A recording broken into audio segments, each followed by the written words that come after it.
이 혐의는 이정근 민주당 전 사무부총장을 수사하다가 나온 정황을 포착하고 검찰이 수사에 들어간 겁니다. 그러면 애초에 이정근 전 사무부총장이 사업가로부터 10억 원 상당을 수수했다라는 의혹, 검찰이 원래 수사하던 그 의혹과 관련해서 1심 재판부는 어떻게 판단을 내렸을지도 참고의 기준이 될 것 같습니다. 놀랍게도 1심 재판부 판사는요, 검찰이 구형한 것보다 더 세게 때렸습니다.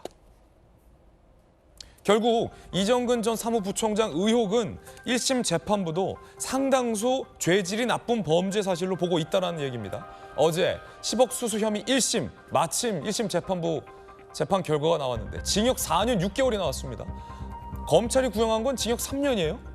통상 검찰의 구형량보다 재판부의 형량이 낮은데 매우 이례적으로 검찰이 구형한 것보다 재판부가 더 중형을 선고한 겁니다. 재판부, 범행을 부인하고 금품 공여자를 오히려 비난하고 있다.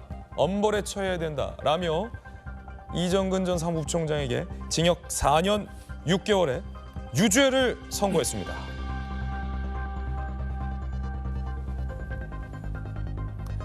민주당 안팎에서는 이정근은 사건은 판도라의 상자다라는 얘기도 나옵니다. 이정근 수사 과정에서 파생된 의혹을 보면요. 노웅래, 윤관석, 이성만, 정치자금법 위반, 노영민 전 비서실장, 이정근 취업 청탁 혐의, 이하경 의원 지인 취업 특혜 혐의 등등 다른 수사로 파생이 되고 있습니다. 박성배 변호사님, 네. 지금 재판부 판결이 검찰 구형보다 세요. 이거 어떤 의미입니까?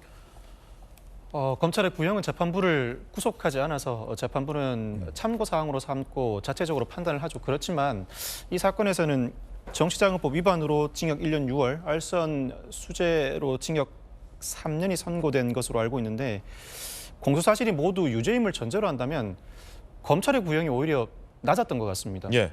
이 변호사법 위반 등 알선 수재와 유사한 범행의 양형 기준에 따르면 이 알선 수재의 대가로 수수한 금액이 상당해서 기본적인 권고 형량이 각종 가중사유를 참작한다면 3에서 5년인데 구형 자체가 상당히 낮았던 감이 없지 않아 있습니다.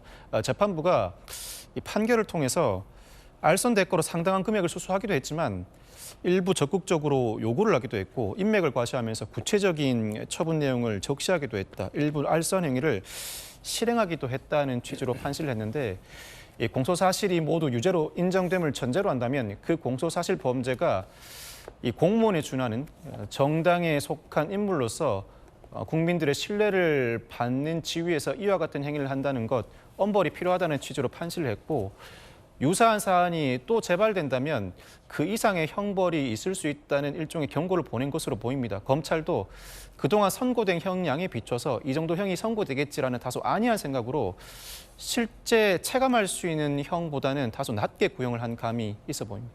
예. 자, 아직 민주당 지도부의 입장은 별다른 입장이 나오지는 않은 상황인데 민주당 지도부 입장 나오면 뉴스 속보로 전해드리겠습니다. 민주당 전당대회에 불법 정치자금, 이 돈 봉투가 전달된 것 아니냐라는 정황을 포착한 검찰이 강제 수사에 나선 정황, 그리고 의혹 당사자들의 해명과 이를 반박하는 녹취 내용까지 모두 보도해드렸습니다. 여러분들은 어떻게 생각하십니까? 의혹이 강하다라고 보십니까? 아니면 검찰의 야당 탄압이다라고 판단되십니까? 판단은 우리 국민 여러분들께서 해주시겠죠.